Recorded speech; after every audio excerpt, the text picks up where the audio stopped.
2021, and it's 6:30, and you are at Wausau City Hall for the Common Council of the City of Wausau. The first item on our agenda is the Pledge of Allegiance. Please stand with me. I pledge allegiance to the flag of the United States of America and to the republic for which it stands, one nation, under God, indivisible, with liberty and justice for all. Thank you. The next item is roll call.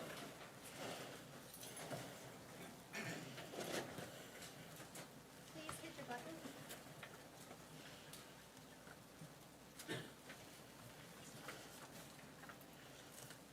All members are present.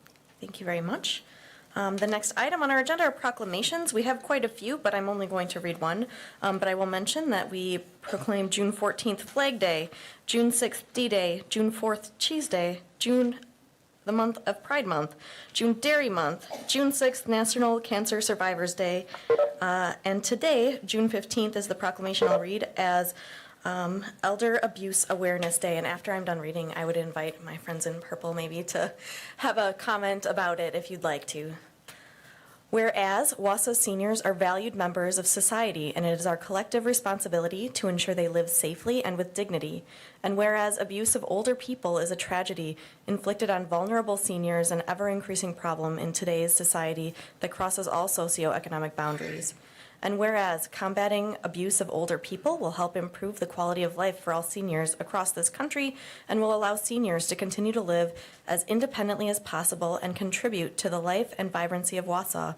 And whereas Wausau seniors are guaranteed that they will be treated with respect and dignity to enable them to continue to serve as leaders, mentors, volunteers, and important active members of this community. And whereas we are all responsible for building safer communities for Wausau seniors, and whereas the well-being of Wausau seniors in the interest of all and further adds to the well-being of Wausau's communities. Now therefore be it resolved that I, Katie Rosenberg, Mayor of the City of Wausau, do hereby proclaim June 15th, 2021 as Elder Abuse Awareness Day and encourage all residents to recognize and celebrate the accomplishments of Wausau's seniors. So, I don't know if you'd like to say anything, you're welcome. I'll bring this to you.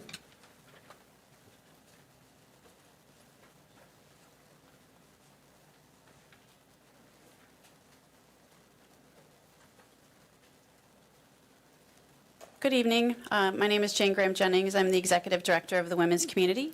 Thank you, Mayor, for your proclamation and recognizing how important it is for us to talk about and address elder abuse and the abuse of our seniors in our community. I think over this last year we've learned a whole number of things. One thing in particular, we learned that we need to be concerned about people who are aging. They are vulnerable, and we need to think about what we will do to ensure that our vulnerable populations are treated well and are able to live equally and freely. And if we think about all of the images we saw over this last year of seniors being isolated away from their loved ones and family members and friends, and how difficult that was for all of us, missing our loved ones, imagine how difficult it is when those loved ones are the ones that are hurting you. And that's what we need to talk about. Elders are often the victims of abuse from people in their family or their caregivers. So it's extremely important that we talk about this, that we all work together to fight and defeat ageism, that we recognize all of the contributions of people of every age in our community, but we really need to rise up the image of elders. Again, we've seen over this last year, what's critically important is for people to be seen and heard, and that's what Awareness Days are about. We want to make sure that everyone who is in this community is seen and is heard, and that we need to respect, support, and love our elders in our community. So thank you very much for this proclamation and for all you do to support our community. Thank you. Thank you.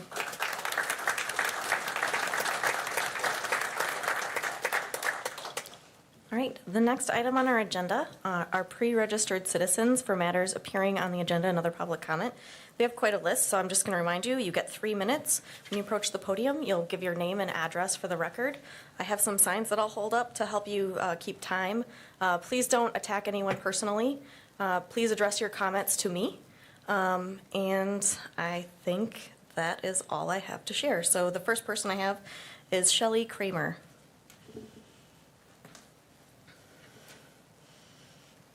Thank you, Mayor. My name is Shelley Kramer. My address is 5806 Old Coach Road. I live in a subdivision of high-end homes where working professionals live with their families. A quiet road and a wooded retreat. A neighborhood that takes pride in the care of their homes. Tamarack Apartments sits in the middle of this established residential neighborhood of family homes. The owner of the Tamarack Apartments hired loggers to work over Memorial Weekend. They started late Friday afternoon after business hours, and they worked nonstop over a 3-day holiday weekend. And the loggers were told by the owner of the property to clear cut every single tree up to and including any tree that existed on my property line. They are making room for another apartment building, parking garage, and driveway off of Old Coach Road. To say the noise was a nuisance is an understatement. The sound of the chainsaws, mature trees crashing down was a nerve-wracking and heart-wrenching experience. On Tuesday morning, after Memorial Weekend was over, residents started calling, and the response from Bill Hebert was very much appreciated. Mr. Hebert personally came out to the property. He saw the workers cutting down trees and excavating the ground next to the apartment garage. Mr. Hebert shut down the operation and called the owner and informed him to stop cutting trees. Mr. Hebert found other violations regarding the work being done at the Tamarack Apartments. However, 3 days later, the loggers returned and resumed cutting down the trees. These are city trees and my trees on my property line. We called the city again. The city sent out another representative from the inspection department to shut down the operations again. The logger stated that the property owner had gained approval from the city to cut down the trees. The owner deliberately gave false information as he had not gained approval to start cutting trees again. After the city inspector left in retaliation, one of the workers cut one more tree on the property line and pushed it over into my yard. The tree is still hanging on the trees in my yard. The property owner did not have the right to cut down any trees on my property nor the city trees. The wooded parcel that provided a barrier between the apartments and the neighborhood was now destroyed. Our wooded retreat is gone, and piles of logs, branches, and debris are left behind. The result is a significant increase in noise and light pollution. Our properties have been devalued and our quality of life has been damaged. I call to action and ask you for assistance. If this property owner files any plans or proposal with the city, I don't believe he has, but if he does, we want to respectfully ask the city to not approve his proposals. Our community, our little neighborhood, it does not fit with the character of that apartment complex adding more into our neighborhood. Please do not approve the future proposal to build another apartment building, parking, or driveway on Old Coach Road. And please help us with a plan to restore the green space. Thank you. I sincerely appreciate your time. Thank you. The next person I have on my list is Louis Rossetti. Good evening. My name is Louis Rossetti. I reside at 5801 Old Coach Road in Wausau. I'm appreciative of this opportunity to address the council regarding several concerns relative to a construction project that's being proposed in my neighborhood. The proposed project is directly across the street from my residence, and if approved, will have a significant negative and permanent impact upon my current residence and our wooded and beautiful neighborhood. My concerns are as follows. First, I question the wisdom of allowing an existing apartment complex to further expand into a well-established and stable residential neighborhood. The existing complex has been there since my family moved to Wausau 19 years ago. During that time, there has been a significant green buffer consisting of trees and bushes. It's separated the complex from the neighborhood, and it has served as an effective visual and sound barrier between existing homes and the activity of the apartment complex, and it's served well. It's been tolerable and without incident. The removal of all the trees and all the bushes, which has already taken place to our great surprise and with no warning, provides absolutely no buffer between the proposed addition and existing homes. Second, if approved, I believe the city of Wausau is reinforcing the practice of destroying and diminishing well-established neighborhoods. This sets a precedent for future multifamily complexes being built in the midst of established neighborhoods. Why would you allow that to take place? The benefit to the city is minimal, and the negative impact upon established neighborhoods is substantial. Third, it's my understanding that the proposal includes not only an added apartment building and garage space, but access from Old Coach Road. This results in a significant increase in traffic on our street with close proximity to Stettin Elementary School. Noise, traffic flow, and general safety issues arise if access to the proposed apartment building addition is granted. Fourth, it's apparent that the owner and developer intends to move forward with the construction project without consideration whatsoever of the impact upon the neighborhood. I was utterly shocked, frankly stunned, to arrive home at the conclusion of Memorial Day weekend to see that the wooded barrier had already been taken down and completely clear-cut. Removal, especially over a holiday weekend, suggests significant disregard for the existing neighborhood. Fifth, it's hard to imagine that this construction project, the removal of trees, as well as the increased traffic flow and activity on Old Coach Road, will not significantly impact in a negative manner existing home prices. The homes on Old Coach Road are well kept by their neighbors, by their owners. We pay substantial taxes on our properties. This neighborhood represents the very best of home ownership in Wausau. I'm sorry to interrupt, but your 3 minutes is Thank you. expired. Thank you. I would invite you to drive by and see what it looks like. Thank you for your time. I have Ruth Rossetti? Nope, okay. Karen Jantz? Nope, not here, okay. Jack Hogendijk?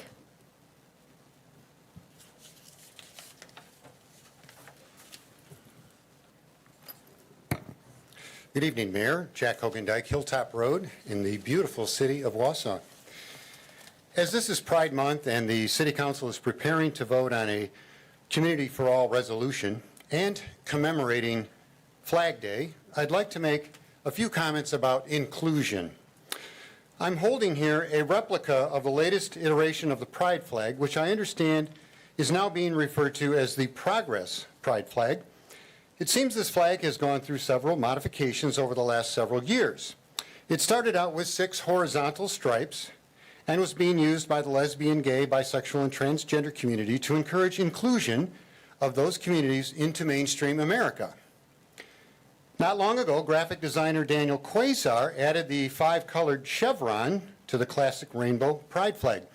The colors of black, brown, pink, white, and baby blue were added to represent marginalized communities of color and to include the colors used on the transgender pride flag.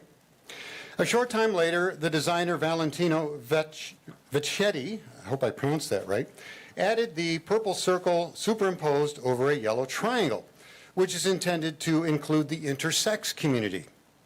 The Progress Pride flag now displays 13 colors so as to include as many groups as possible. The irony of this is that in a laudable effort to include as many groups as possible, we keep discovering others who are being excluded. How many more colors will we need to add to the flag before we are sure we have included all? Do you think it would be possible to have a flag that represents the idea that all are created equal and endowed with equal rights and freedoms? Do you think that we could find a flag that we could all stand up in front of and proclaim our allegiance to because it stands for liberty and justice for all? Well, yes, we have such a flag. It's called the flag of the United States of America, and we all just pledged our allegiance to it and the ideals that it stands for. One nation, our nation rather, is not perfect, but we created a form of government that recognizes the equality of all people, and for the last 245 years, we have been working to perfect the idea. We may not be there yet, but I suggest that the United States of America is the nation where the concepts of equality and equal justice under law are best represented as we together strive to make a more perfect union under that flag. Perhaps rather than a community for all resolution that is bound to leave some people out, we should just remind everyone that we already live in the most diverse and inclusive nation on earth, one nation under God with liberty and justice for all. Thank you. You, Mayor. Next up, I have Eric Paulson. Please no clapping. We're going to maintain decorum tonight. Eric Paulson, please.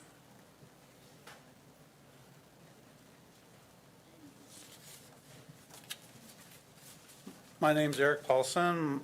I live at 5707 Old Coach Road with my wife, and we've been there for 21 years. We chose this location due to the beauty and privacy of the natural environment. We are close to the amenities of the city of Wausau has to offer.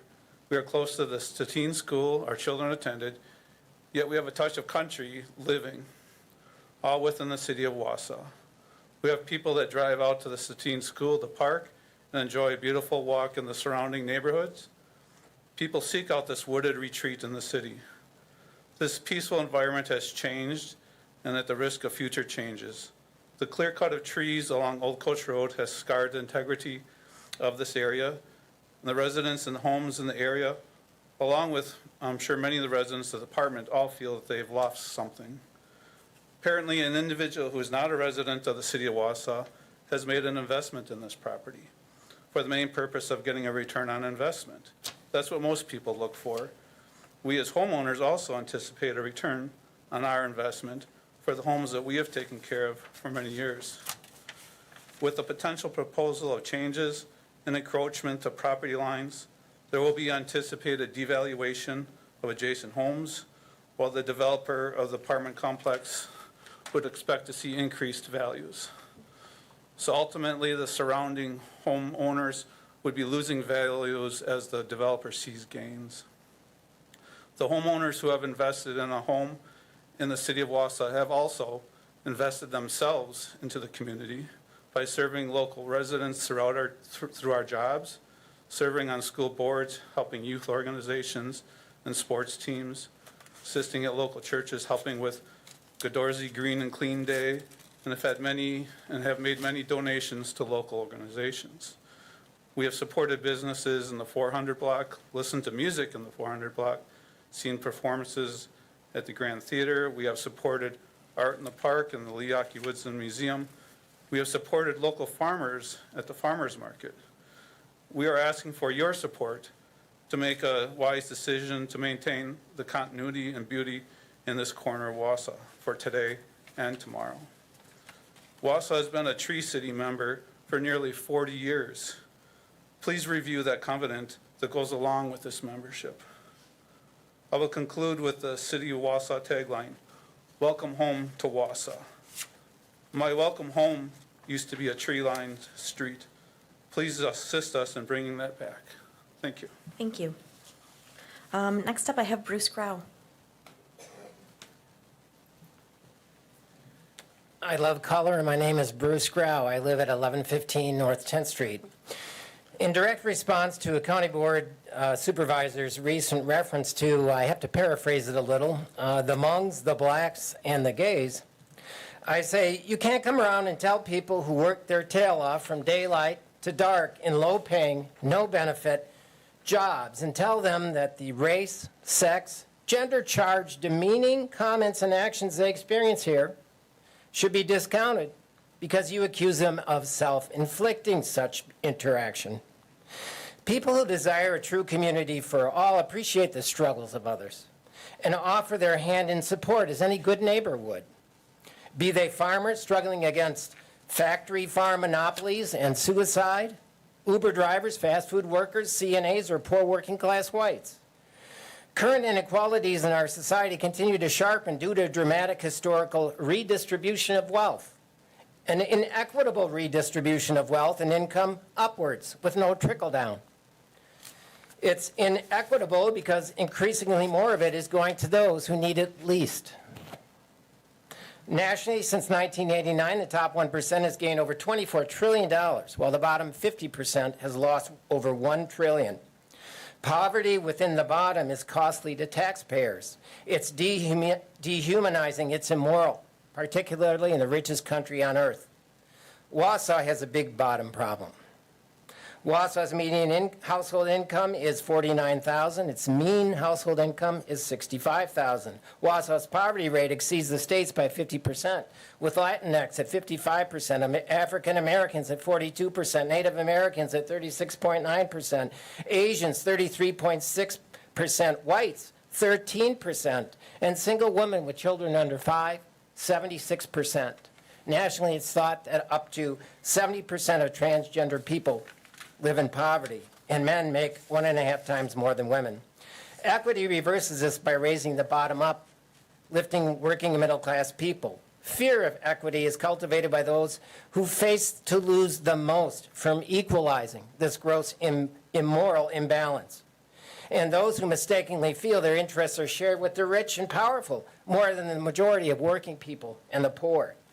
Your role as government representatives demanded by our democratic republic is to ensure this imbalance is addressed. This requires you to scrutinize the motives of your constituents who verbalize opposition to equity and to advocate for what is fair and moral and lift the bottom up. Signify your intent tonight by supporting the Community for All resolution. Thank you. Thank you. Next, I have Yiling Zhang, who I believe is joining us by phone, so we're just going to make sure you're unmuted. One moment. Thank you, Mayor. Can you hear me? Yes, we have you. Your time can begin now. Thank you, Madam Mayor, Madam President, and Alderpersons. First and foremost, I would like to use this opportunity to thank all of you for your contribution and commitment to ensuring the well-being and safety of all the residents in the city of Wausau. Today, you will hear from several individuals speaking against this resolution, and there will be several individuals speaking in support of this resolution. Those that are speaking against this resolution will note that this is a Marxist and communist ideology. They will say that this is the first step to socialism and the redistribution of wealth. They will say that this is an effort from the liberal left. But I want all of you to disregard all these labels, such as liberal left and conservative right. Instead, what I want you to do is to look at the statistics and the information provided by many credible sources. According to the 2019 to 2021 Marathon County Life Report, more than a third of life survey respondents reported one or more experience of discrimination, an increase since 2017. And according to the report, there has been a decline in satisfaction with how welcoming this community is in 2019, a decrease of more than 20% points since 2013, and fewer than half of the 2019 life survey respondents said they were satisfied with the level of tolerance in the community. With the rise in anti-Asian sentiment and the continued racial tensions across the United States, reaffirming our commitment is crucial to bringing our community together. Statements like this, like the resolution declaring the city of Wausau a community for all, further validates community members' concerns and reassures us that their well-being and safety is this community's top priority. The U.S. Department of Justice Community Relations Service Department, to the local government, passed ordinances or resolutions reaffirming the commitment to ensuring the well-being of their residents can encourage a welcoming environment to its community and help encourage compliance with opportunity statutes. If this argument doesn't persuade you, perhaps discussing the potential detrimental consequences of the resolution if it doesn't pass.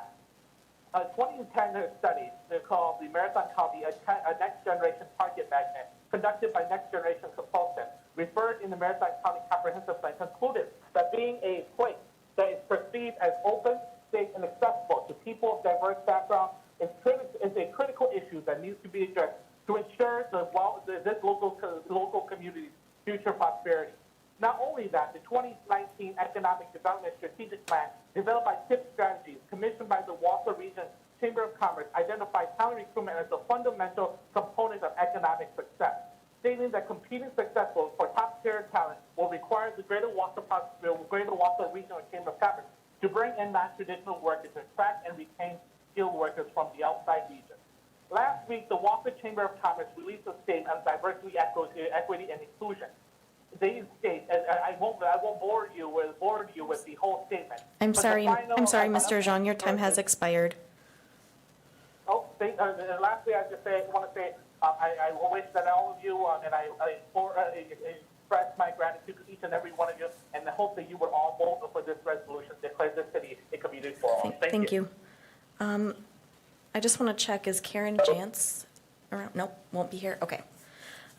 Next person I have is Christine Martins.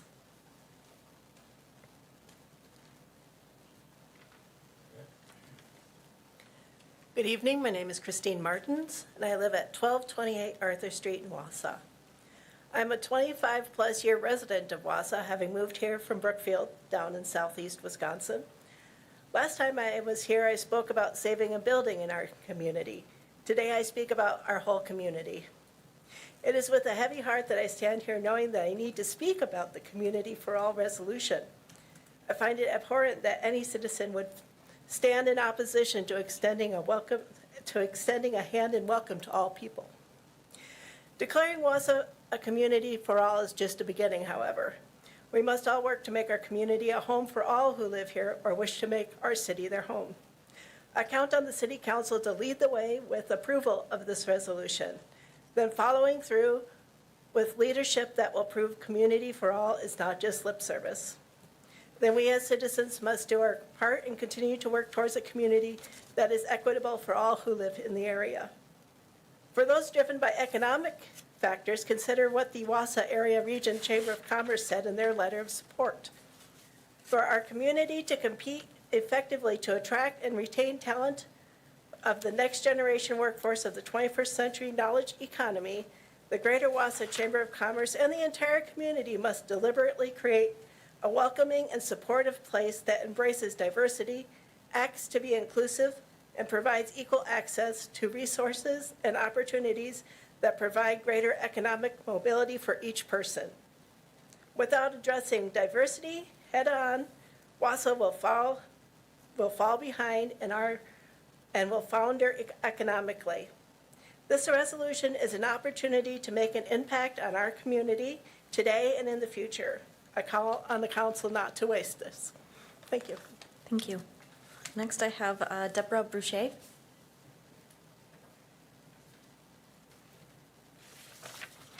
Good evening. I always like to take a chance to thank you all for being elected servants of this community. I thank you for the time and the energy it takes. I can appreciate that. I wrote you all an email earlier, and I thought it would be a good thing to come and put a face to my email. And why recreate the wheel? So I'll just read it again to you. Please put a stop and vote no to any community proclamation that can and will further divide many in Wausau. The name Community for All is not necessarily indicative of its intent. The only whereas statements that are effective and inclusive in this proclamation, and I read it all, are the last two, and I will read them. I agree with these. The City of Wausau is welcoming and inclusive to all residents and visitors alike, no matter their age, race, color, national origin, religion, gender, sexual identity, disability, or socioeconomic, familial, or veteran status. No one is left out. And Wausau is committed to being that aspirational community for all. No one is left behind. Second, I would like to know the numbers involved in the seventh life report, the seventh whereas life report, where only percentages of respondents are mentioned. 1/3 of those who responded could be as few as 1, if only 3 responded. Often, when percentages are used, the numbers do not support the issue. I would like to see the numbers involved in the life report openly put forth so that we can truly see how many unhappy residents we have in Wausau. Also, based on some of the verbiage in the proclamation, who determines what is hate-based speech or opinion? An opinion that is different does not make it hate-based. Be careful that you do not alienate more of your constituents who have differing but not hateful opinions. As your second whereas states, I agree with. Community values are not only determined by its elected bodies, but its residents, families, etc. You aldermen are not the moral arbiters of this community. You are the elected reps of the people in this community, and you can just as easily be unelected if you don't listen to the people in this community who you were elected to serve, not rule over. Thank you. Thank you. Next person I have is Jackson Seeger.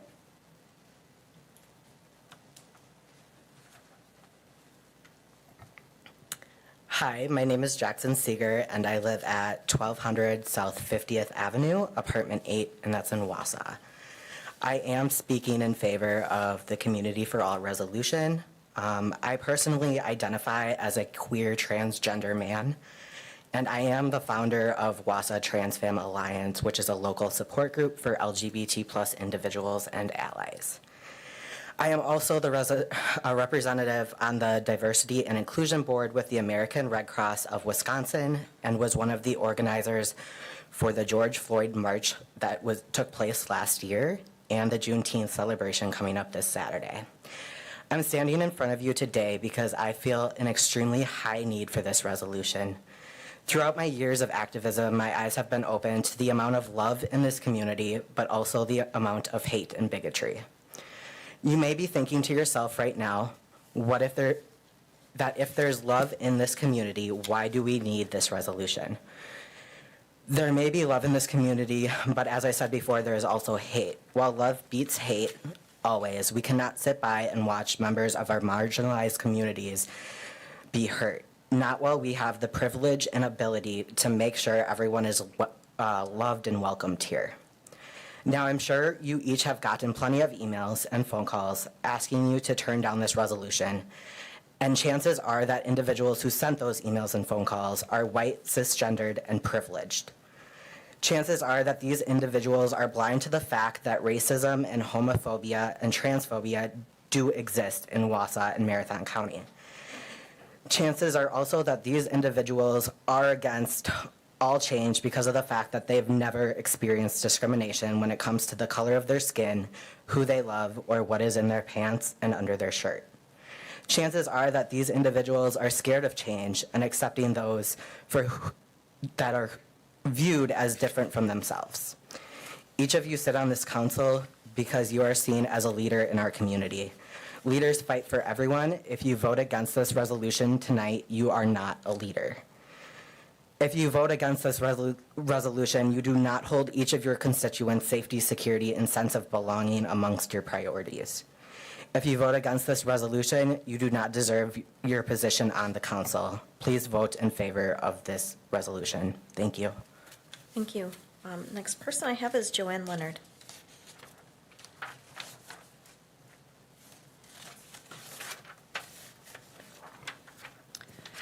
Thank you, and I'd also like to thank all of you for your service to the city of Wausau. It's a thankless job sometimes. I understand. I was there on the county board.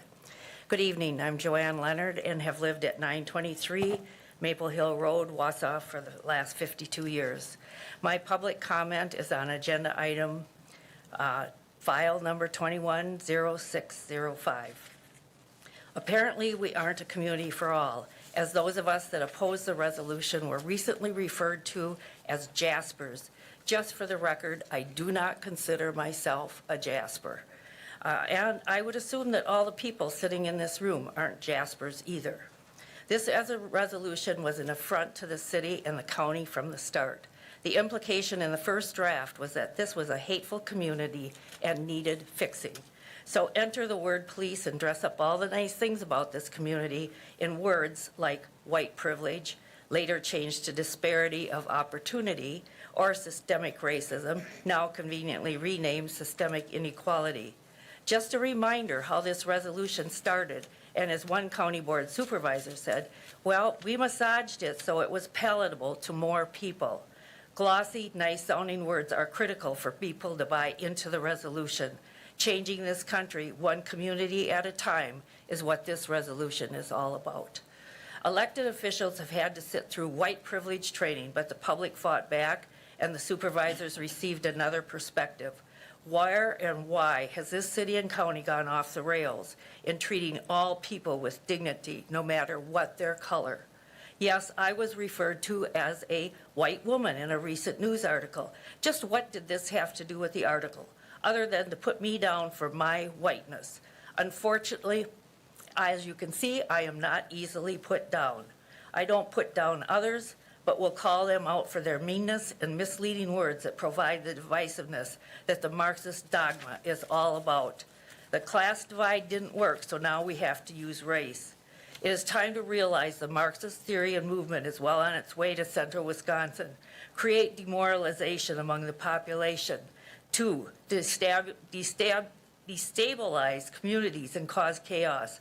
3, instigate a crisis. Example, if we don't pass this resolution, business and people won't come here.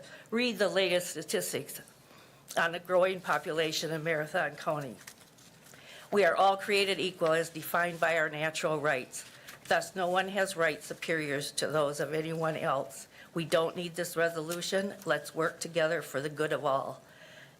One last call. I no longer have a Mercedes, and it is too hot for fur coats. Thank you. Next up, I have William Harris.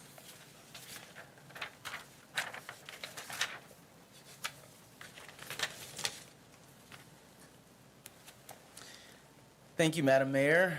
Thank you, City Council. My name is William Harris. I live at 316 and a half North 3rd Street, Apartment C, Wausau, Wisconsin, zip code 54403.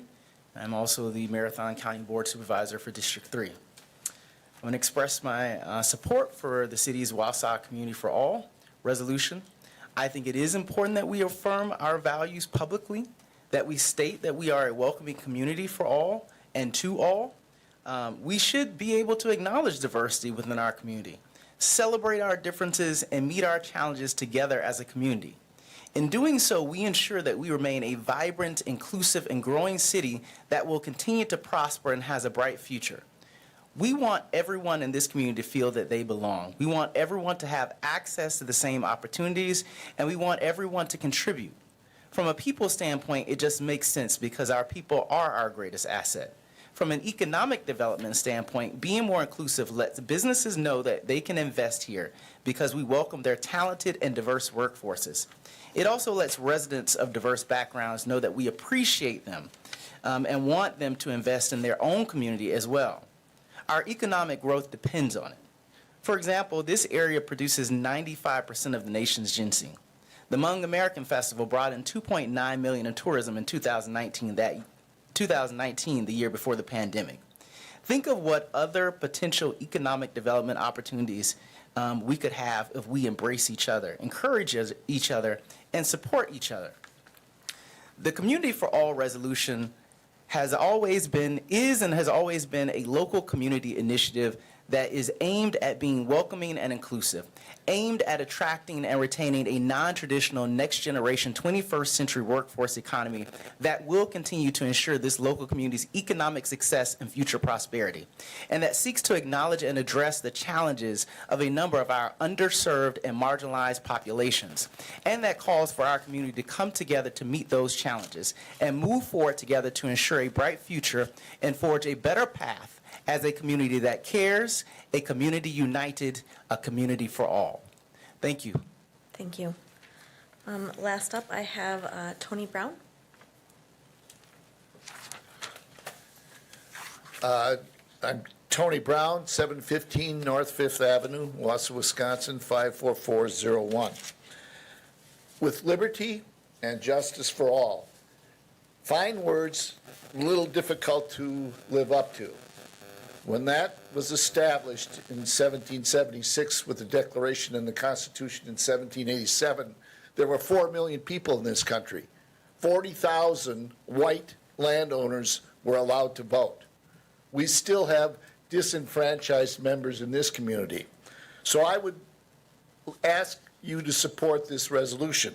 But that's not the main reason I'm here tonight.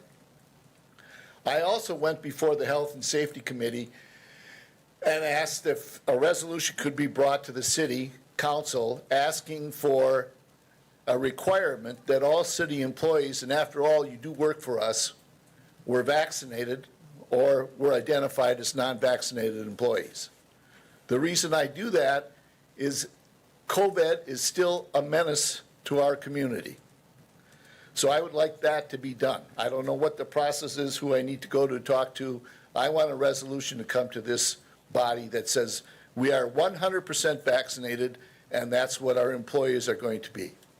I should know that when I interact with your personnel. The next thing I'd like to talk about is this. It says, the best small city in America. I would propose we change that to your great American city, because that's more inclusive. We could do a lot better in this community.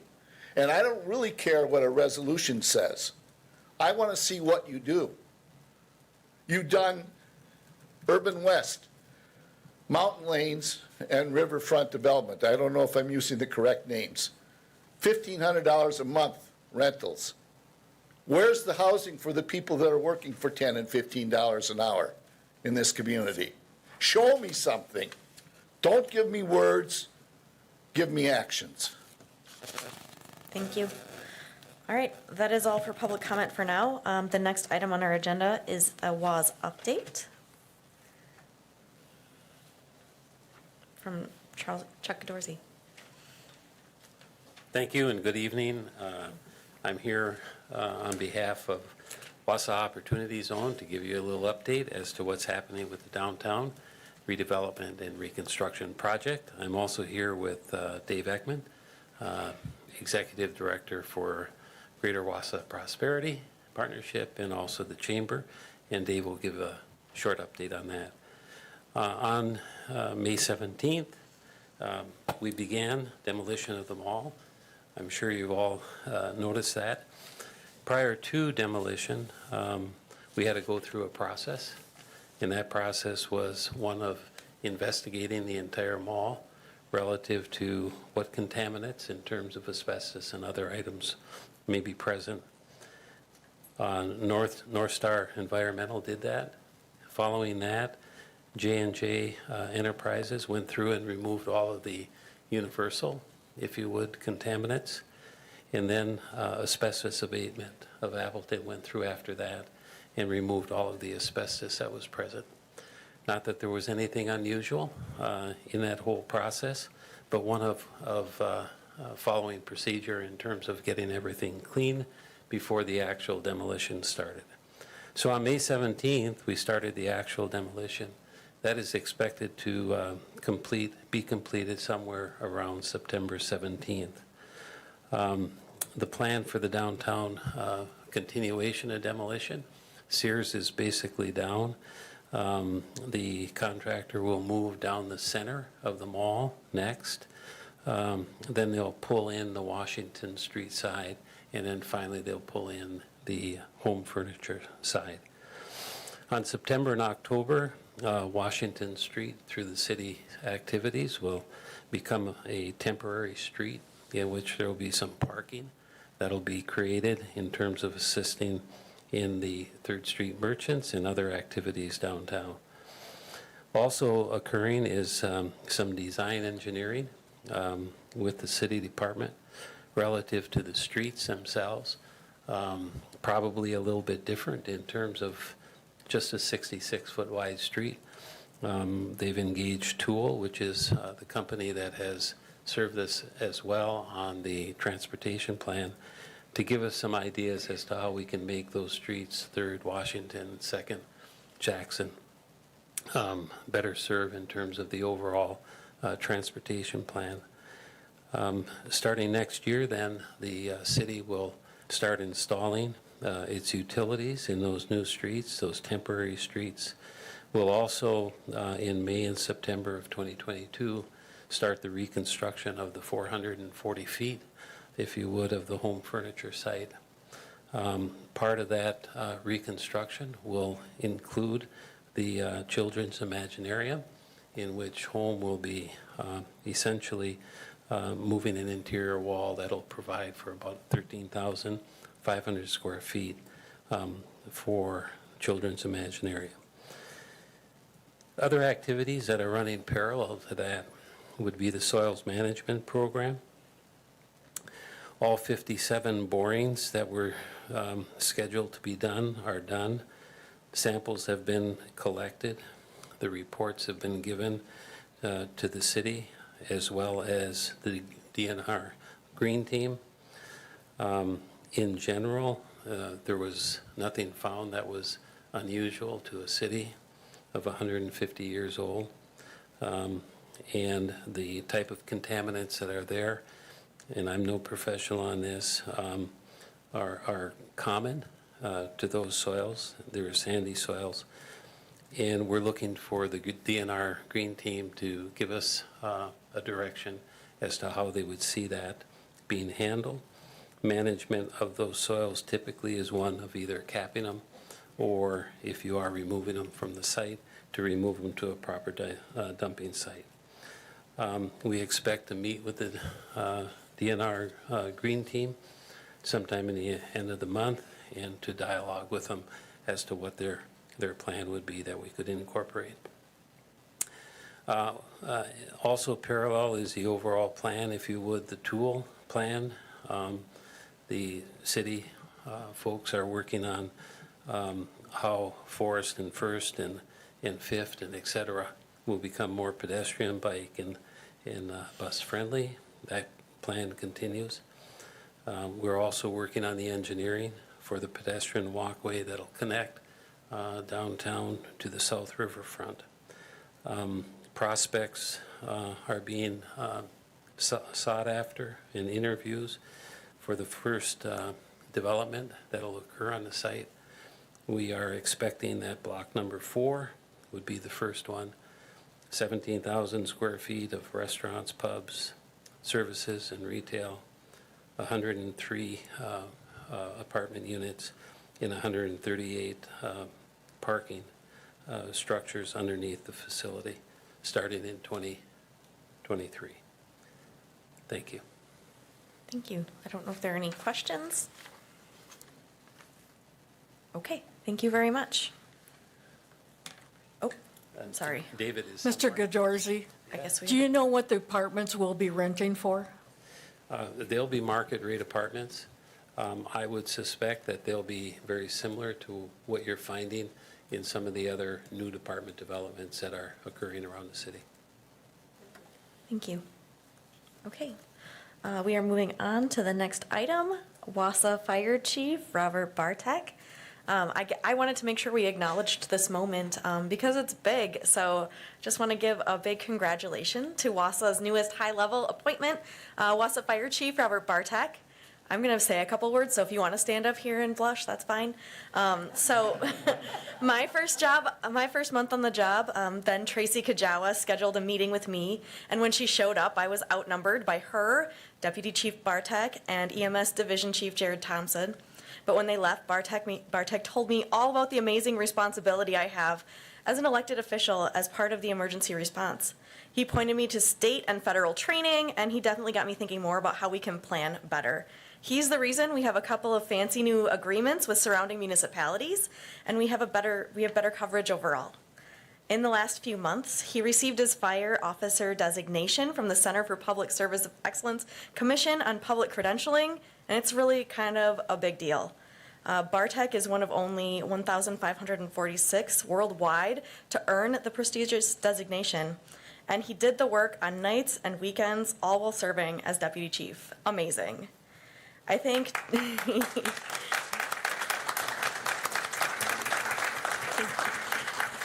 I think Chief Bartek will tell you a little about his origin story, and I'm going to let him do it because it makes me tear up a little bit to think about it, and I have all the emotions tonight. But he comes from a central Wisconsin fire family, and you can tell that he's carried those ethics through his entire life.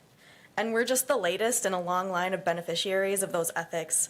And actually, I've heard from countless former colleagues over the last week since his appointment. And I'm just going to read a little bit of what they said. Here's one. It says, I would like to convey to you that the City of Wausau selection of Bob Bartek for the position of fire chief was a perfect one. I was fortunate to have Bob on my crew.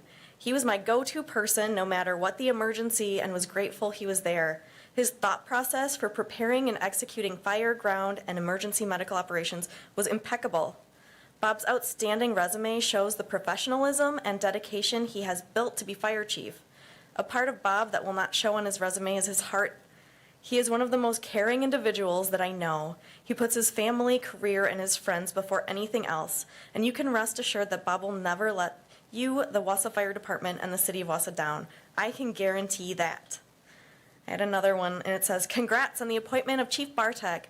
I had the pleasure of working with Bob at the Wisconsin Rapids Fire Department until my retirement in 2005. He should have gotten that fire chief job a few years ago, but our loss is your gain. He's eminently qualified and a great person. Please pass my congratulations to him when you see him. And then actually, a week and a half ago, when my own family had a major emergency, one of the very first people to contact me to reassure me that everything was going to be okay was Bob. He said to me, "I get it. It's hard to see someone you love hurting so much. It's why I've dedicated to my life to serving others." So Wausau, I hope you know that we made an excellent choice last week. Thank you to the Police and Fire Commission's leadership. Thank you to the employees who served on the interview panel. Thank you to our HR director, Tony Vanderbroom, for sealing the deal. And thank you especially to Bob, Chief Bartek, for dedicating your life to service and leadership. Congratulations to Chief Bartek, to the Wausau Fire Department, and the City of Wausau. Thank you.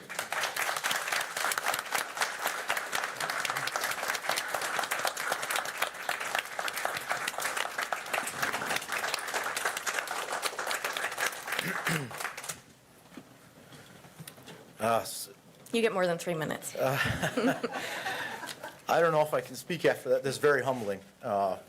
Very humbling. I think that the first thing I think about with this appointment, it's not about myself, it's about this community. It's about serving the community by serving those who serve them. And what I mean by that is our firefighters and our paramedics and our department are just amazing, outstanding individuals. I think that my story is not uncommon inside our department. My story is common inside our department. And the mayor asked me to tell my origin story, and if there'll be a swearing event that you'll all be getting an invite for. Chief Bliven and the mayor are planning on July 7th, and I hope you can attend. I'll dig into a little bit more there, and I'll get teary-eyed with my parents there, because that's where it all began. My dad was a teacher and a volunteer firefighter in my little hometown of Owen, and we lived kitty corner to out the back door to the fire station.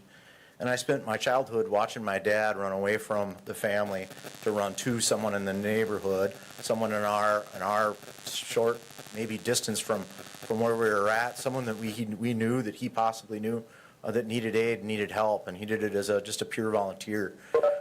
His leadership, my mother's leadership, inspired me to become much more. I'll tell the origin story real quick because the mayor just really. I'm sorry, I led up to it. So you're going to cry. So my career path is a big circle coming right back to Wausau Fire. Out of high school in 1988, if you didn't know, laser technology was going to be the wave of the future. North Central Technical College had a program. In that, I was studying that, a lot of math and science. Truth be told, I spent more time on the ski hill than I did in the classroom, and I wasn't doing super well in class. I was getting by.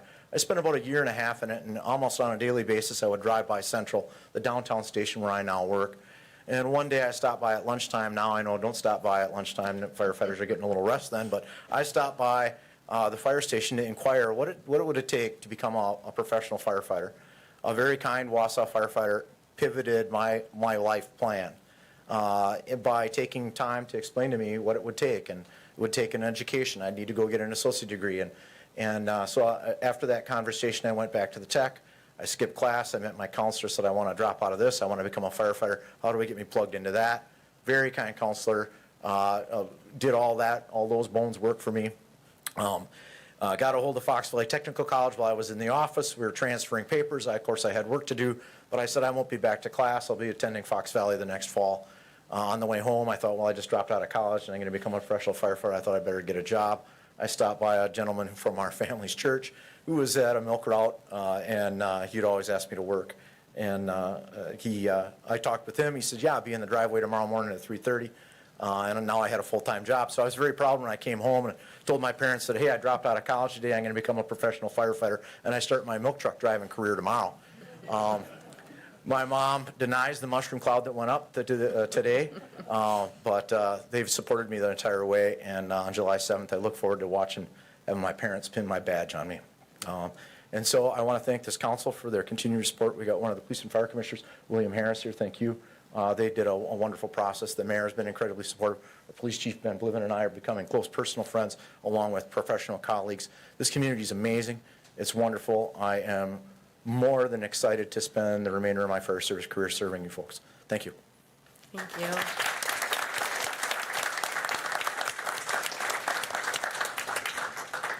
Okay, the next item I have on our agenda is communications, delivery of the new fire trucks. Do you want to say anything about them? Sorry, I let you walk all the way back. That was the original agenda item here. I didn't, then the mayor tacked on the fire chief thing. Sorry. That was my original. I wanted to take time for you guys to see that. That's $1.2 million. Lisa says often you want to see $1 million rolling down the road, look at a ladder truck. She's absolutely right. Engines are a little more than a $500,000, $1.2 billion this community invested into our department to give us the tools to do our job. And on behalf of the men and women of our department, we want to thank the council. You are an active participant in us serving this community, and we want to acknowledge that. So thank you very much from the bottom of our hearts. Next year, we'll bring that ladder truck down and get you a photo op in front of that and a chance to see that also. Thank you. Thank you. Okay, we are moving on to the consent agenda. An alder has requested that file number 210605 be pulled and voted on separately. So right now you're voting on everything except for that item. I would entertain a motion. I got a motion by Herbst and a second by Wadinsky. And any discussion? Nope, you can't. So we'll vote on this. But Clerk Leslie will tell you when. Please vote.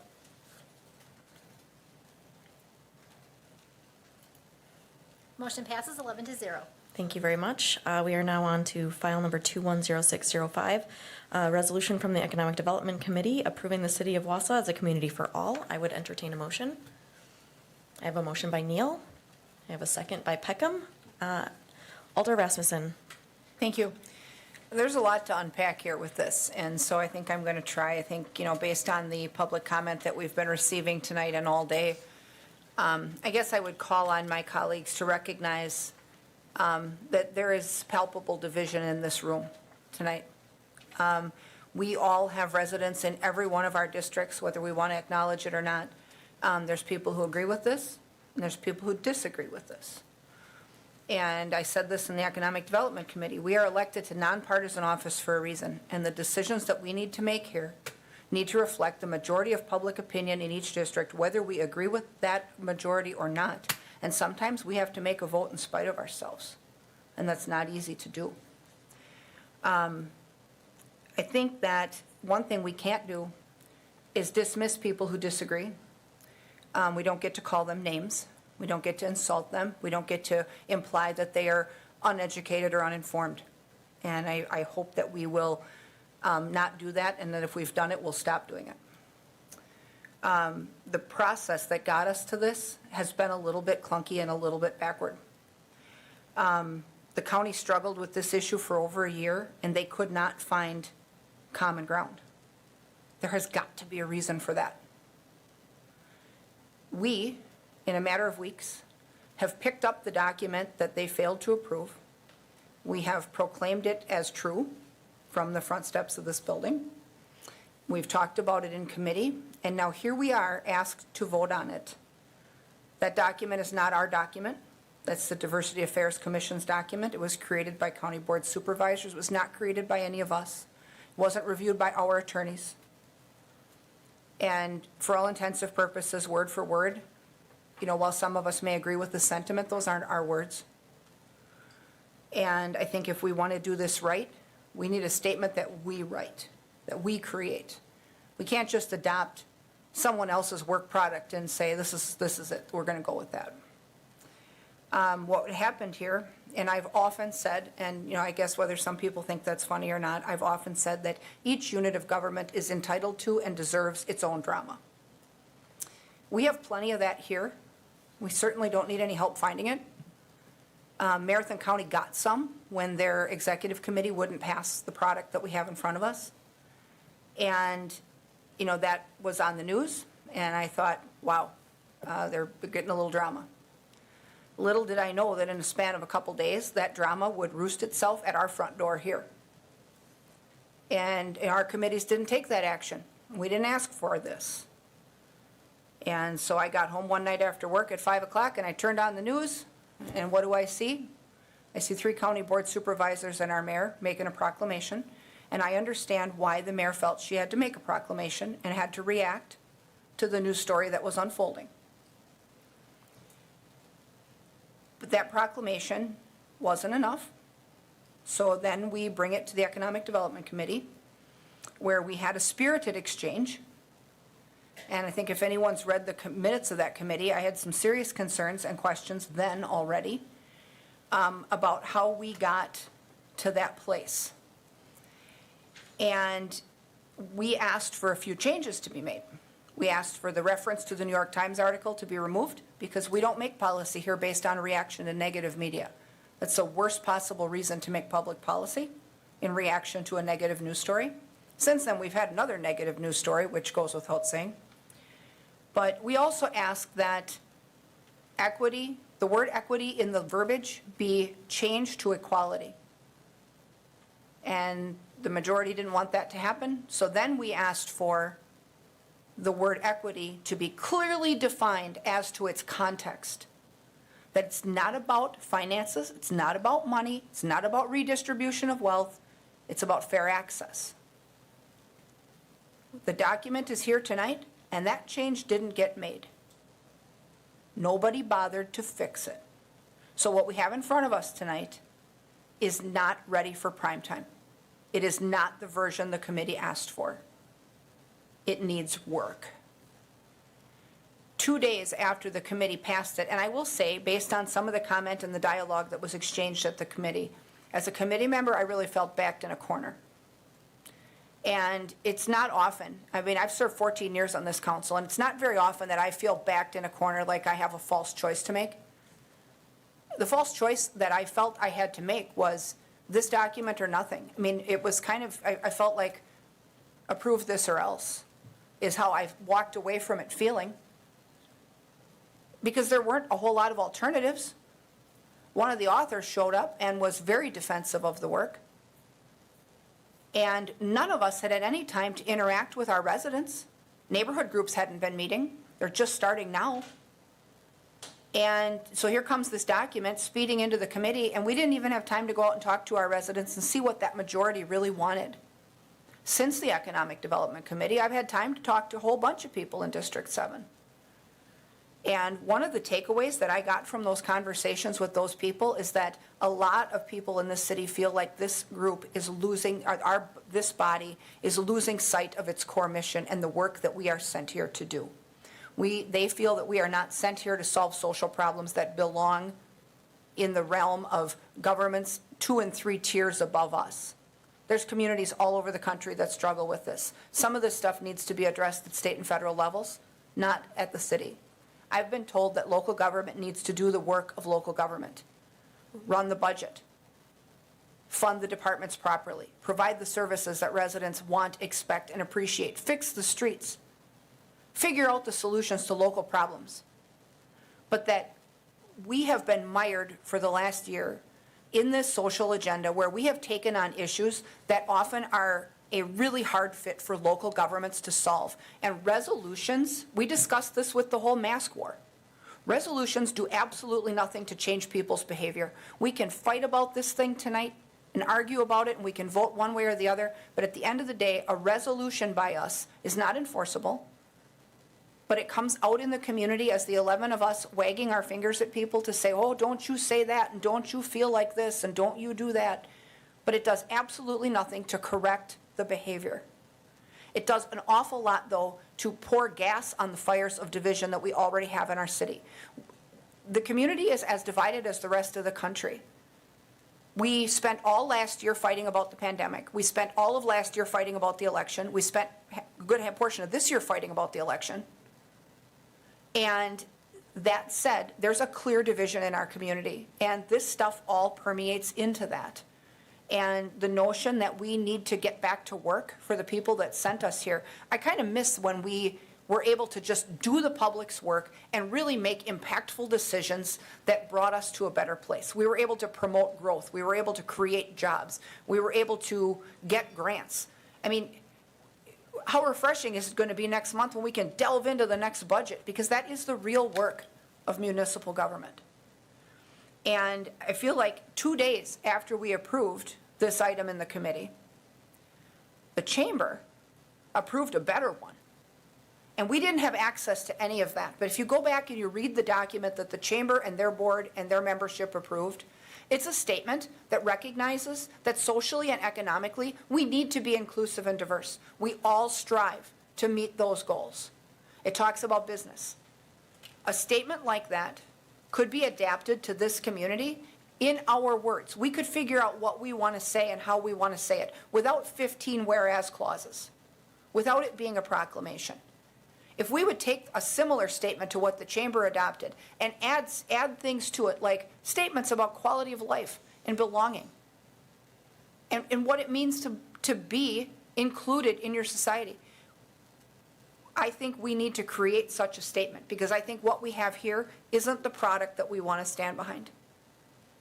And so with that, I think maybe the best decision we can make tonight is to refer this thing back to committee and ask that committee to reconsider this item and come back with a statement that talks about what we want to do and what our goals are, but it doesn't have to be a resolution, and it doesn't have to re-adjudicate old history, and it doesn't have to fan the fire of division. And there's a lot of emotion that surrounds things like this, but we need to do it right, and we need to employ the right process to do it, and I just don't feel like we have that. I feel like we're lacking that. And so, with that, I will make a motion to refer this item back to the Economic Development Committee to craft a proper statement and to bring that document back, not in the form of a resolution. All right, I have a motion to refer back to committee. Is there a second? A second by Herbst. Mr. Neal, I do see you ready to talk. If you'd like to talk about the referral back to committee, that's what we're talking about now. No, I'll wait until we, come back to discussion. Okay. So right now, unless anybody else has anything to say, we will be voting on referral back to committee.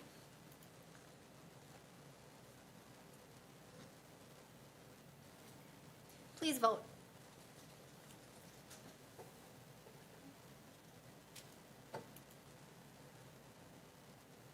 Motion passes 6-5.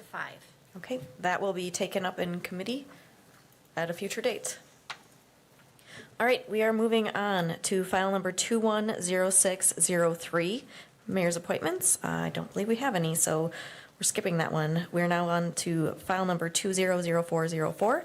It's a joint resolution from the Economic Development Committee and the Finance Committee obligating $350,000 of coronavirus state and local fiscal recovery funds for the landmark affordable housing project renovation and authorizing the proper city officials to draft a development agreement for future consideration. I would entertain a motion. Motion by Rasmussen, second by Wadinsky. Any discussion? Alder Killian. Pardon me. Thank you, Madam Chair. I just have a question. Is Mr. Matcom available to answer some questions? Yes, he's on WebEx. We might have to unmute. Okay. Yes, we got you, Ted. Hello, Mr. Matcom. I received some questions, and if you can hear me all right, one of them was about projected. I think it's a good thing. Yeah, I think Ted Matcom, can you hear us?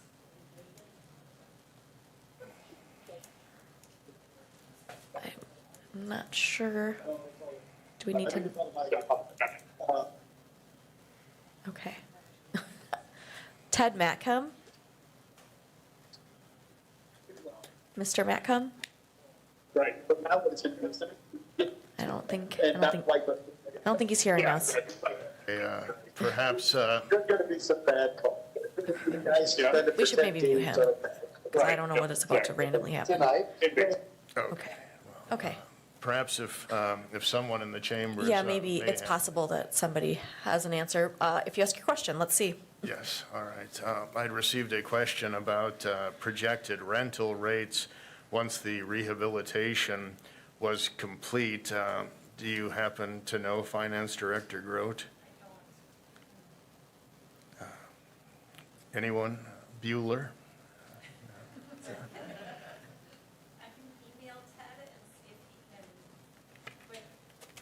Okay. Do we want to unmute Ted one more time? I'm here, Tammy. Oh, Tammy. Okay, Tammy, You can yes. get the button off. We can hear you. Okay.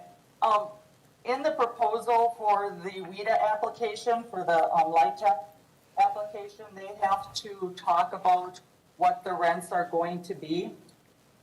And it's not like cut and dry where it says one unit will be $250, 2 units will be, it's not exactly like that. But they have 19 units that will end, how do I say this? The tenant income cannot be more than 30% of what's considered county median income. And then their rent is based on their income, which cannot be more than 30%.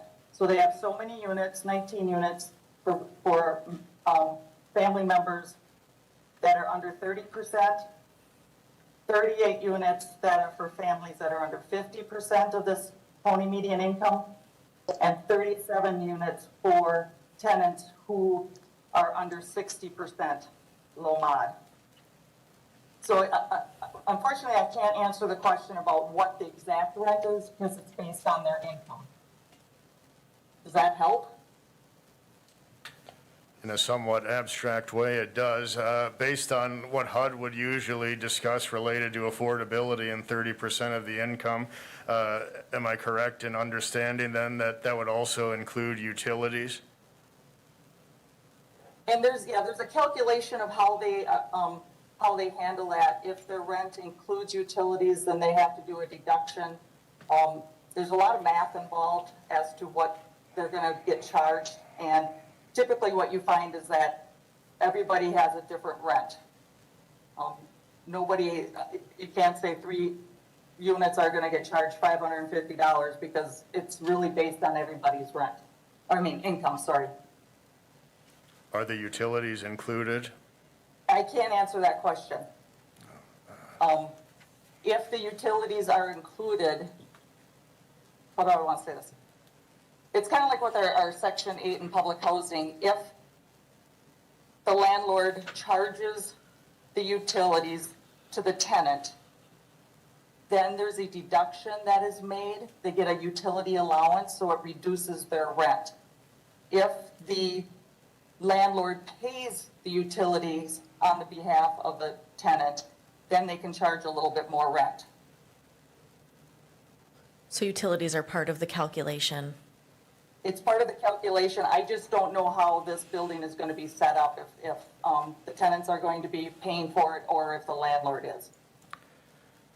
That would have been, I think, some useful information to know this evening, and I had posed that question internally last week and had not been able to get a response. And I had also requested that Mr. Madcom provide the last 5 years of litigation records with the company, and I do not have that, I believe, before me either.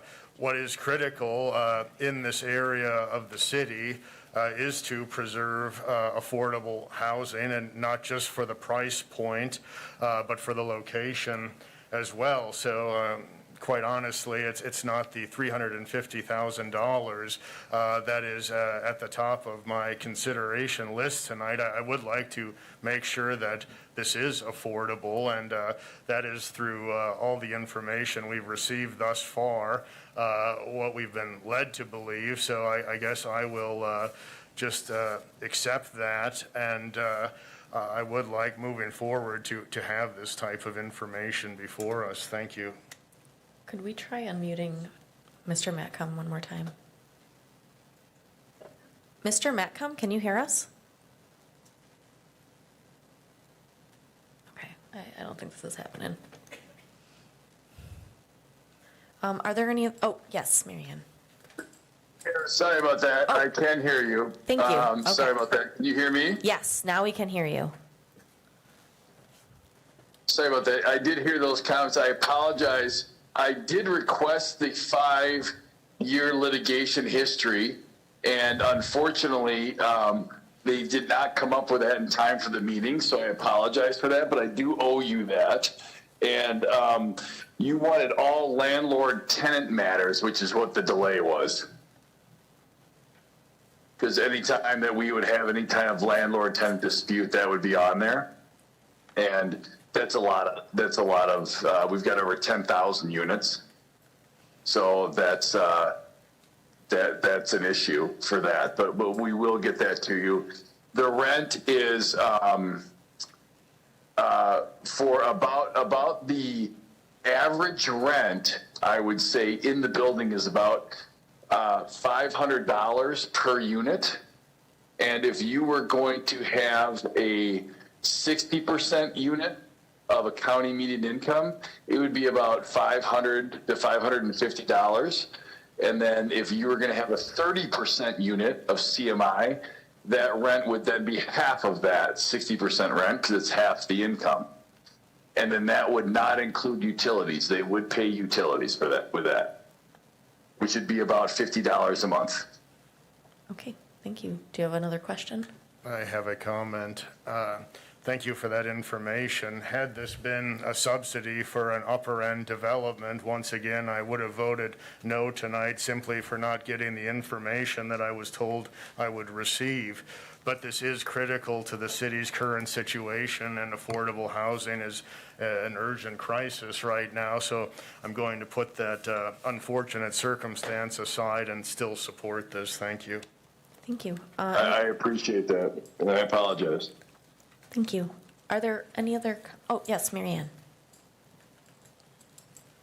Thank you, Mayor. I just wanted to bring to your attention, I did put a resolution on your desk that has an additional paragraph that I've highlighted in yellow. It really is, we've been working with an attorney from Quarles who has become kind of an expert on the ARPA funds, and so she's been working with us to develop all the language. So it's really just developing our story about cost increases and some of the shortages and inflation that COVID has created. So really, it's just to support our application for the ARPA funds.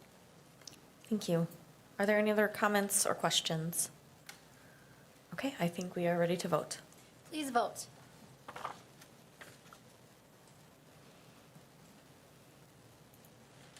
Motion passes 11-0. Thank you very much. We are now on to file number Thank you. Thank you. We are now on to file number 200315.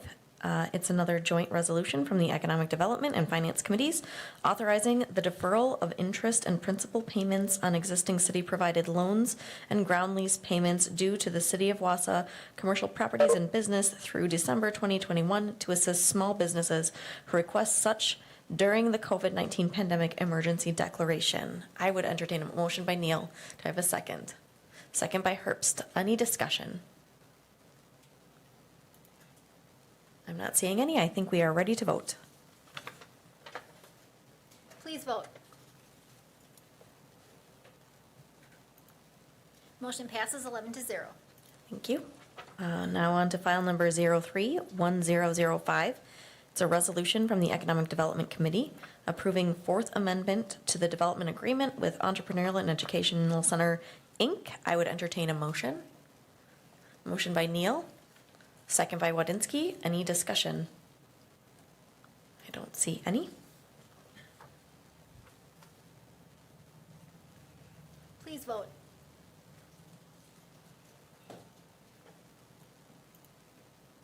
Motion passes 10-1.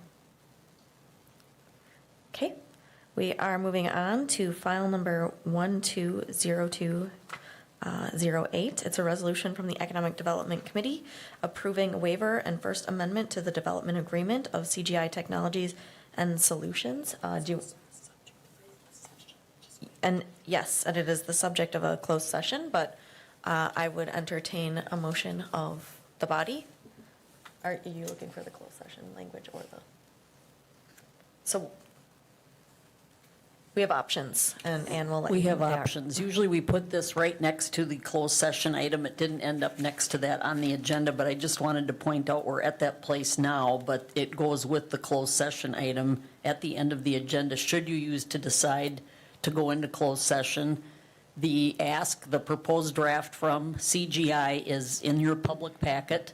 It's only slightly different than what we thought we had agreed to, and this was the draft that came back after the ED committee meeting. So it's really up to you folks whether you want to discuss it in closed session or open session. Madam Mayor? Yes. Yes, I had asked that the closed session be added just as a what if. I don't think that we really need to do that unless the discussion, just goes so far afield and gets sensitive. So, yeah, my motion is to approve Okay. the amendment. Okay, we have a motion to approve the amendment. Do we have a second? I'm sorry. Did you second it? No. Do we have a second to this?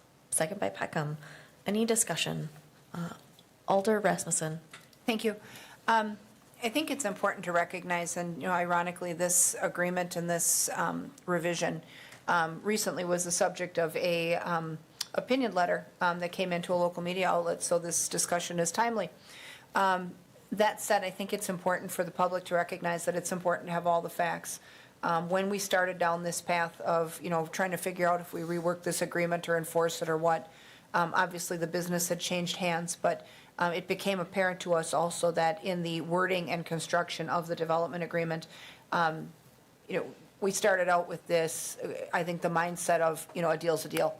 And, we're really going to enforce this hard. And then upon legal review, it became clear that not all of the money in question was collectible based on the terms of the contract, because a number of those terms have been fulfilled.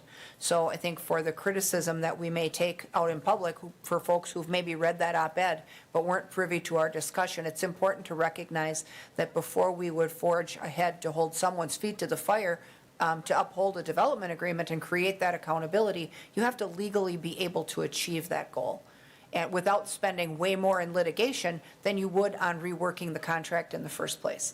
And so that's how we got to this place tonight. And I think that people can rest assured that we have researched our options and we've picked what we believe to be the best option. So thank you. Thank you. Alder Ryan. Thank you, Mayor. I guess I just wanted to expand a little further that my Dennis Smith, the previous alder, had done the opinion letter, but he was not aware that with the way the contract was read, it was done poorly. I don't think the city would be able to collect, and so this is a way to try to negotiate some of it. But the part that seemed missing, I thought, is what Tom Neal had suggested, that the employees must be at the Wausau office. They are not distant and in other states. But this is a way to try to make the best of it. But if we could, the whole contract should have been redone. But we're trying to get some type of accountability. But the way it was written was extremely poor and unacceptable, in my opinion. And so we're trying to, at this point, negotiate with them to get some type of accountability so that they hopefully will keep their office open, that they are a large company that have offices all over the world. And so we're hoping to have this negotiated. But the contract was not written well, and I hope that won't happen again. Thank you. I'm going to acknowledge City Attorney Jacobson. Thank you, Madam Mayor.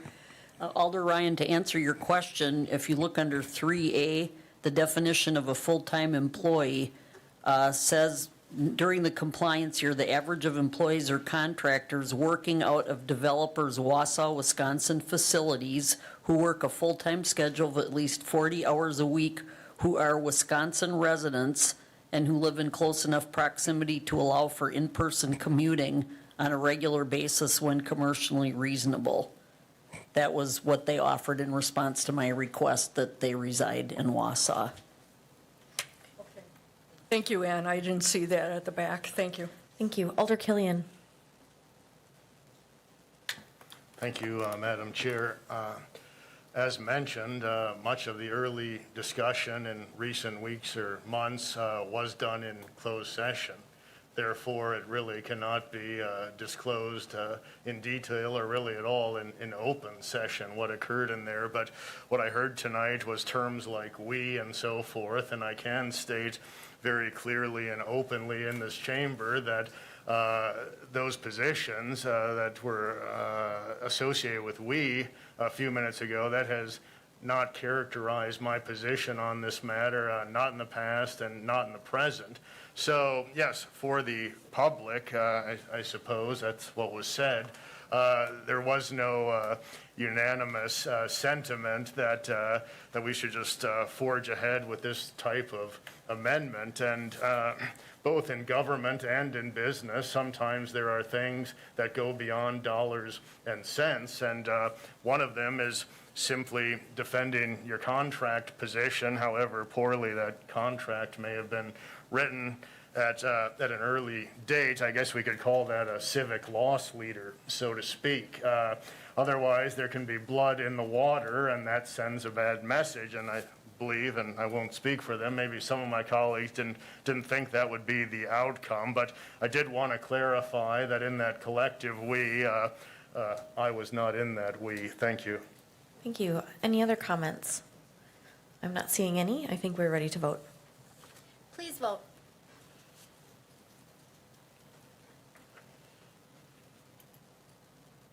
Motion passes 9-2. Thank you. All right, we are moving on to the part where I'm asking you to suspend the rules, 6B filing and 12A referral of resolutions. This does require a 2/3 vote. I would entertain a motion. Motion by Watson, second by Martins.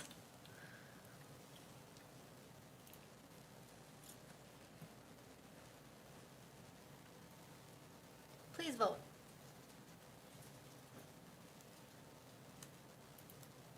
Motion passes 11-0. Thank you very much. We are on to file number 200317. It's a resolution terminating various COVID-related proclamations, declarations, and resolutions. You will notice that we have few chairs in this chamber. If you decide to terminate this, you'll see more chairs and other things.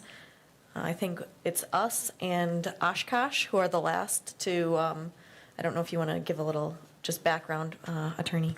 Every Wednesday, the full-time staff municipal attorneys across the state have an opportunity to talk to one another by Zoom or WebEx with the League of Wisconsin Municipalities, and the two staff attorneys there staff the meeting, and sometimes they tell us in advance what they're going to talk about, and sometimes they don't. Much of it, as you might imagine, has been about COVID over the last year and managing a lot of the legal work we've had to do and the research we've had to do to be able to respond. A week ago Wednesday, I asked if anybody had their proclamation of state of emergency still existing or whether they had terminated them, and they looked at me like I was from the planet Mars. And of the 24 attorneys, I think, that were on the call, Oshkosh was the only one that said we haven't terminated ours yet, but it's at their council meeting tonight as well to do so.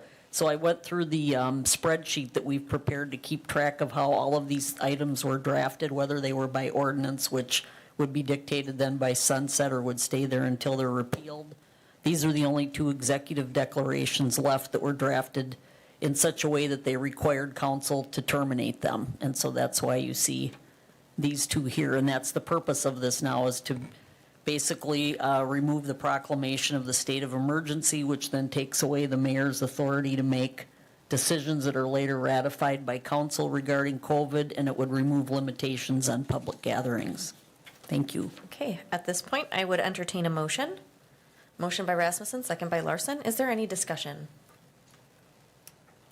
I'm not seeing any. Please vote.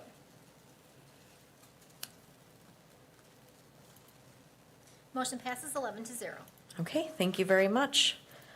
We are on to file number 041207. It's a resolution from the Finance Committee approving the city's waiver of first right of refusal to repurchase property at 7120 Stewart Avenue from Tony's Property LLC to Kingspan Light and Air LLC. I would entertain a motion. A motion by Rasmussen, second by Watson. Any discussion? Yes, Alder Rasmussen.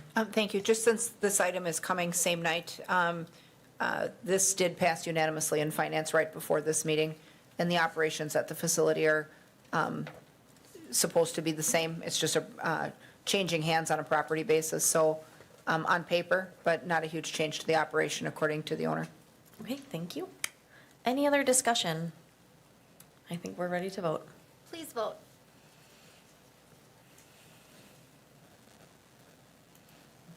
Motion passes 11-0. Okay, thank you. We are now on to file number 940828. It's a joint resolution from the Room Tax Commission and the Finance Committee approving the tourism entity agreement between the City of Wausau, the Room Tax Commission, and the Wausau Central Wisconsin and Visitors Bureau, Inc. Maybe before I entertain a motion, I'll just give you a little update on where we're at with this.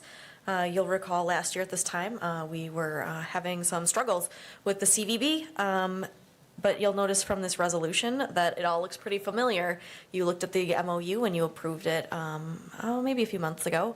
So that all of that MOU language is included in the contract that we're hoping you'll approve. So we can go ahead and move forward with our tourism agreement with a revamped CVB and a revamped relationship. I think maybe one of the other things that's worth noting is that we will be reviewing this on an annual basis instead of maybe never. So I guess with that, I would entertain a motion so we can start discussing. Yes, motion by Herb, second by Rasmussen. Alder Rasmussen. Thank you. I think this represents a fresh start for us with the CVB. We've talked about this in finance and in room tax. It passed unanimously at finance also right before this meeting.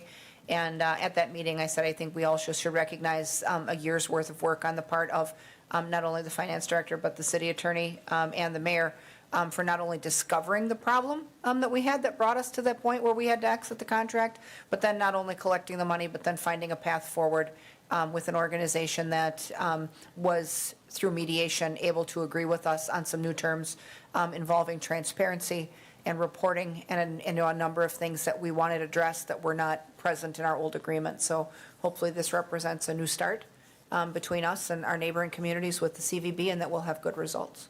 Thank you. Any other comments? I think, Alder Peckham. Yeah, I'm wondering if you could tell us anything, I don't know if it would be Ms. Rasmussen or somebody else, about the new leadership over there and the degree of confidence we have in them in terms of carrying this Yes. Yeah, forward. I can speak a little bit to that. I've been talking to our municipal partners when it comes to regional tourism, and there is a search for a new executive director. They initially, had a search. I think they just used Indeed, and they posted the job, and they didn't get what they wanted. And so actually, this Room Tax Commission at their last meeting approved up to $5,000 to help with a headhunter to recruit the right kind of executive director.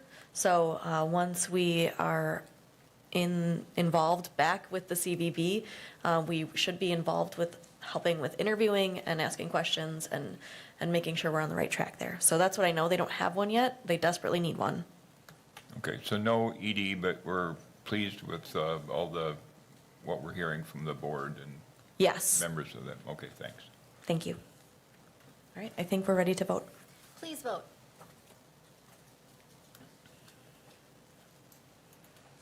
Motion passes 11-0.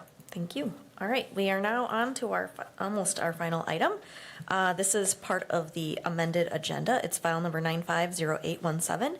It's a resolution from the Finance Committee approving the contract for Regional Hazardous Materials Response Team services with the state of Wisconsin. Maybe, I don't know, Chief Bartek, if you'd like to give us a little background before we ask for a motion. Sure. Thank you. This contract is a renewal for us. We are a part of a larger state hazardous materials response system that is a three-tiered system. We are a Type 2 team. We are one of, I think, 5 Type 2 teams in the state of Wisconsin. We receive a little over $100,000 a year to supplement our hazardous materials response capabilities. It really works well for the taxpayers of Wausau. Because we are able to purchase all the hazardous materials response equipment for that team underneath that state contract, and we have it immediately available inside the city here for response. Of course, we just recently expanded to taking on an agreement with the county, and we've, since taking that on, done a couple of county responses. Of course, at that instance, we're kind of making a dual response, both as a county team and as a state entity. It's really worked out well for us. Minimal contract language changes from what Ann communicated to me yesterday, some cleaning up of the language. I'm going to put it on my shoulders that I'm asking you to cram this through tonight. Was one of those balls that I dropped in the transition between Chief Fidel and myself, so I appreciate you getting it on the agenda. I guess we'll forgive you. It's been 1 week since you've been chief. All right. Alder Wadinsky. So move. Oh, we have a motion. Do I have a second? Second by Alder Killian. Any discussion? I'm not seeing any.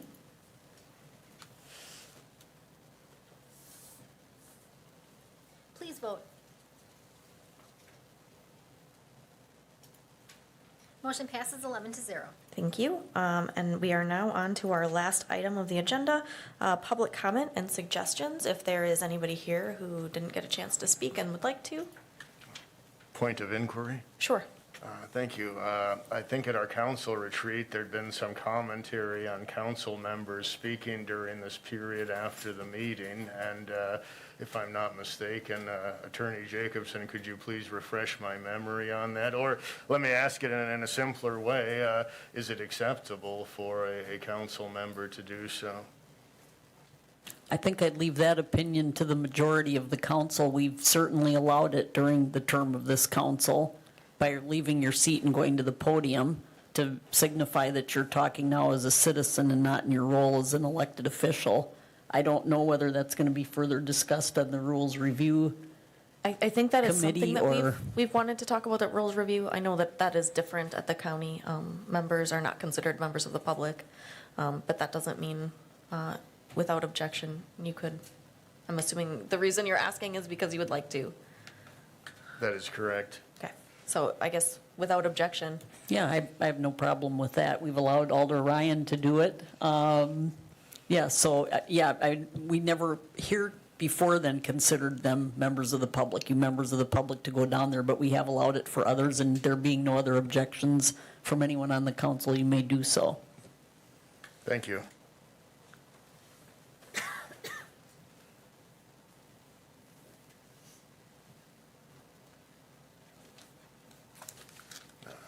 Tom Killian, 133 East Thomas Street. I wanted to speak to an issue that's it's been on high profile apparently and was talked about this evening, the Community for All. And I just wanted to bring up some points that in my district have been important historically. And I think it actually ties into various viewpoints that were communicated tonight. In my district, this goes beyond a theoretical issue. I mean, I think a lot of the public knows one reason I'm in office was because I think the people desired a shield and sometimes a proverbial sword, because there was a large portion of my district along Thomas Street where homes were demolished against people's wills, and that destroyed more than homes, that destroyed lives. And at the same time, during that period, the city of Wausau, and yes, I'm referring to the government and its policies when I talk about a community for all, because I would say that historically it was not a community for all. At that same time, we were spending lavishly on upscale developments along the riverfront and other places, while a third of our children lived in poverty in town. And when the city wrote an application to the feds in 2012 or 2013, it talked about the Hmong community and pretty much monetized it so it could get funds to clean up the riverfront for upscale development. Did it really do anything to help the Hmong community? No, it did not. And also, I think that on the spectrum partisan side, we're missing some things. Our country has a very proud history of bipartisanship on supporting equality and even equity. As I mentioned, it was George H.W. Bush who started the Office of Environmental Equity, and it was the Nixon administration that adopted affirmative action policies when it came to federal contracts. And let us not forget Arthur Fletcher, the quote-unquote father of affirmative action, who just happened to be a lifelong Republican. So it was talked about how many colors can we put on a flag to include everyone. I am not sure, but I can tell you that unlike a flag that's finite in space, our hearts and minds can carry infinite amounts of things when it comes to the community. And I think in that vein, we should try to be inclusive and break out of this partisan food fight. Thank you. Thank you. Is there anybody else who would like to address during public comment? I'll call the last time. Anyone else with a comment? Okay, I would entertain the last motion on our agenda. Motion by Watson, second by Wadinsky. All right, we are adjourned. Thank you very much.